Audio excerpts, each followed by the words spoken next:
এই বিষয়টা যদি একটু বলতেন। তুফানে শাকিব খান তুফানের মতো ছিল। হ্যাঁ, উনি তুফান ছবিটা করে আসলে উনি প্রমাণ করে দিয়েছেন যে উনি আসলেই বাংলাদেশের মেগা স্টার।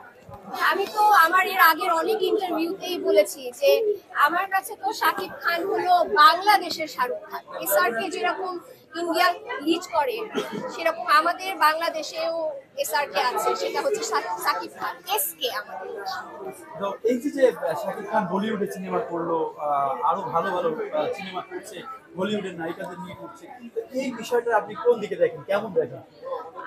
আসলে আমাদের বাংলাদেশ এখন নায়িকা সংকটে ভুগছে, এটা অস্বীকার করা যাবে না। কিন্তু আমাদের শাকিব খান চাইলেই কিন্তু আমাদের বাংলাদেশ থেকেও মেগা অ্যাক্ট্রেস, সুপার অ্যাক্ট্রেস বের করতে পারে। হ্যাঁ, আমার তো মনে হয় যে আমাদের বাংলাদেশ থেকে এখন যেই শাকিব খানের সাথে যেই অ্যাক্ট্রেসই কাজ করবে সেই এখন সুপারস্টার মেগা স্টারের খাতায় নাম লিখিয়ে দেবে। আমি আপনার সাথে একটা তাল মিলিয়ে একটা কথা বলতে চাই। ইদানিং শাকিব খানের পিছে পিছে অনেক নায়িকারা ঘুরঘুর করে, তারা কি এই সুযোগটা নিতে চাচ্ছে কিনা? আমার তো মনে হয় যে হ্যাঁ, এটাই তারা নিতে চাচ্ছে। এবং আমি শাকিব খানের দৃষ্টি আকর্ষণ করব যে আপনি দেশের বাইরে না, হলিউড বলিউডকে ছেড়ে আমাদের বাংলাদেশে কিন্তু অনেক ট্যালেন্টেড অ্যাক্ট্রেসরা আছে। প্লিজ আপনি উনাদের সাথে কাজ করেন, উনাদের সাথে কাজ করে আমাদেরকে বেস্ট বেস্ট কাজ উপহার দেন। আমরা আমাদের দেশের অ্যাক্ট্রেস আপনার সাথে দেখতে চাই। তো অনেকেই বলে যে শাকিব খান বাংলা ইন্ডাস্ট্রি না থাকলেও কিছু কিছু আসে যায় না, বা তাকে দরকার নেই, একটা মহল এভাবে কথা বলে, তাদেরকে আপনি কি বলবেন? এটা শাকিব খানকে ছাড়া বাংলা সিনেমা ইন্ডাস্ট্রি আমার মনে হয় না কল্পনা করা যাবে। অনেক বড় একটা সময় ধরে কিন্তু উনি বাংলা সিনেমায় লিড করে আসছে এবং খুব কম অ্যাক্ট্রেস, আমার খুব কম বলতে গেলে কি আমার মনে হয় বাংলাদেশে আর দ্বিতীয় আরেকটা অ্যাক্ট্রেস ওনার মতো এরকম লিড এখনো কেউ করতে পারেনি এবং আমার মনে হয় আরো চালিয়ে যাবে। দরদের ট্রেজার দেখা হয়েছে, দরদের দরদের ট্রেজার দেখা হয়েছে, অবশ্যই ট্রেজার দেখে, বাট আমি আশাবাদী যে তুফানের মতোই দরদও যেন এগিয়ে যায়। দরদের ট্রেজারটা এমন কি ছিল যে যে জায়গাটা আপনার কাছে ভালো লেগেছে?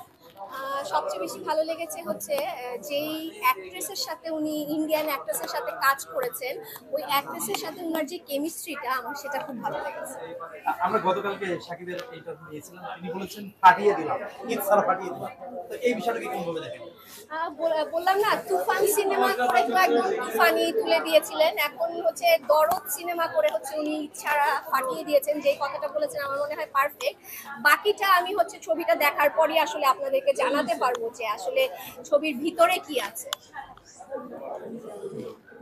তো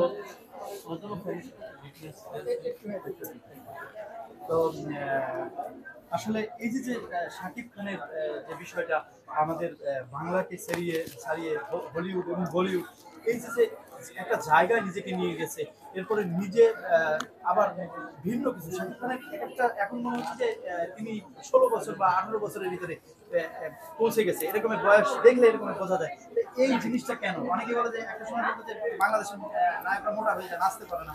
তো শাকিব খানের মাঝে এমন কি আছে যিনি এখন আবারও ইয়াং হয়ে যাচ্ছে? উনি একজন সুপারস্টার, মেগা স্টার, নিজেকে ওভাবেই মেনটেন করেছেন। এবং আমি কিন্তু আপনাদেরকে বারবারই বলছি, ইন্ডিয়াতে যদি শাহরুখ খান থেকে থাকে, আমাদের বাংলাদেশেও সাকিব খান আছে। তো সেটাই তিনি মেনটেন করছেন। আমি বলবো যে উনি কিন্তু প্রতিটা ফিল্মে নিজেকে কিন্তু একটা নতুন রূপে নিয়ে আসে, নতুন রূপে নিজেকে প্রেজেন্ট করে, নিউ লুকে আসে। যেমন এর আগে আমরা প্রিয়তমা ছবি দেখেছিলাম, ওখানে ওনার চুলগুলো বড় বড় ছিল। দেন তারপর দেখলাম যে আরেকটা হলিউডের নায়িকার সাথে একটা ছবি করলো, সেটাতে উনি একদম ক্লিন শেভ করে একদম শার্প ভাবে ট্রিম হয়ে আরো মনে হয় আরো একদম বয়স মনে হচ্ছিল যে আরো কমে গেছে সেই ছবি। আর এখন দরদ সিনেমাতে তুফানের মধ্যে যেটা তাকে দেখেছি, তুফানে তো আমার তাকে পুরো একদম আমাদের বাংলাদেশের, বারবার বলছি উনি আমাদের বাংলাদেশের শাহরুখ খান। আমার কাছে ওনাকে বাস, আমি ওনাকে একটা কথাই বলবো, উনি আমাদের বাংলাদেশের শাহরুখ খান। শাহরুখ খান যেভাবে ইন্ডিয়ায় যেই পর্যায়ে চলে গিয়েছে, ওনার যেরকম ভক্ত, আমার মনে হয় বাংলাদেশ হিসাবে উনি পারফেক্ট। শাকিব খানের পরবর্তী সময়ে এই স্থানটা যদি শাকিব খান না হয়, তাহলে কে আসতে পারে? আপনার কাছে কি মনে হয়, যেহেতু আপনি এই জগতের মানুষ?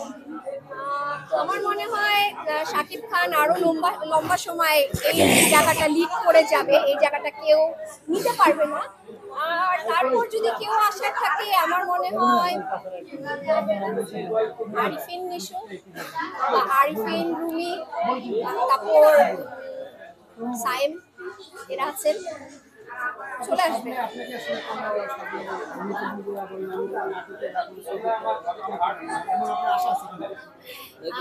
আমাকে অনেক আগেই আপনারা এই টাইপের কোনো কাজে পেয়ে যেতেন, আমার অনেক অফার এসেছে। নিশ্চয়ই জায়েদ খানের সাথে, সুপারস্টার জায়েদ খানের সাথে নিশ্চয়ই আপনারা আমার অনেকগুলো ইন্টারভিউ দেখেছেন, তখন আমার অনেক কাজের অফার এসেছে। বাট আমি কখনো আসলে এই টাইপের চিন্তা করিনি যে আমি মিডিয়া জগতে কাজ করব বা অ্যাজ আ অ্যাক্ট্রেস হিসেবে কাজ করব। সো আসলে আমার এই ধরনের কোনো প্ল্যান প্রোগ্রাম নেই দেখেই আসলে কাজগুলো না হয়। যেহেতু আপনি আসলে নারীদের কাজ করছেন, আসলে মিডিয়ার সাথে মোটামুটি সম্পৃক্ততা, তো সেক্ষেত্রে আপনাকে অফার করা হয়েছে কিনা বা কোনো মাধ্যম থেকে যে আসলে আপনি অনেক অনেক অনেক অনেক অনেক অনেক অফার আসে, অনেক অফার এসেছে। বললাম না, আসলে আমার প্ল্যানিং আসলে অ্যাক্ট্রেস বা নাটকের এইটা ছিল না। আমি আসলে ঘর থেকে নিজেকে স্বাবলম্বী করতে চেয়েছি অ্যাজ ফ্রিল্যান্সার হিসাবে। সো এই থেকেই আমার আসলে ব্র্যান্ড প্রমোটিং, ইনফ্লুয়েন্সিং, ব্লগারের কাজটা আসলে চুজ করা। সর্বশেষ এতদিন আপনি সামলিয়েছেন, পরিবেশ সামলিয়েছেন, বিজনেস সামলিয়েছেন, সর্বশেষ এখন আছে কিনা? এখনো আমি আসলে এই ধরনের চিন্তা ভাবনা করিনি, কিন্তু বলা যায় না, মনের বিষয়, কখনো হয়েও যেতে পারে। সর্বশেষ আপনার পরিচয়টা কি? আসসালামু আলাইকুম এভরিওয়ান, আমি নূপুর, কাজ করছি as a brand promoter, influencer এবং ব্লগার হিসেবে। আজকে আমি প্রিয়াঙ্কা ইভেন্টে অ্যাজ আ প্রমোশনাল পার্টনার হিসেবে আছি এবং মেলাটা চলছে ধানমন্ডি কনভেনশন হলে। মেলাটা চলবে 24, 25 এবং 26 নভেম্বর পর্যন্ত। তো আপনারা সবাই আমন্ত্রিত। ধন্যবাদ।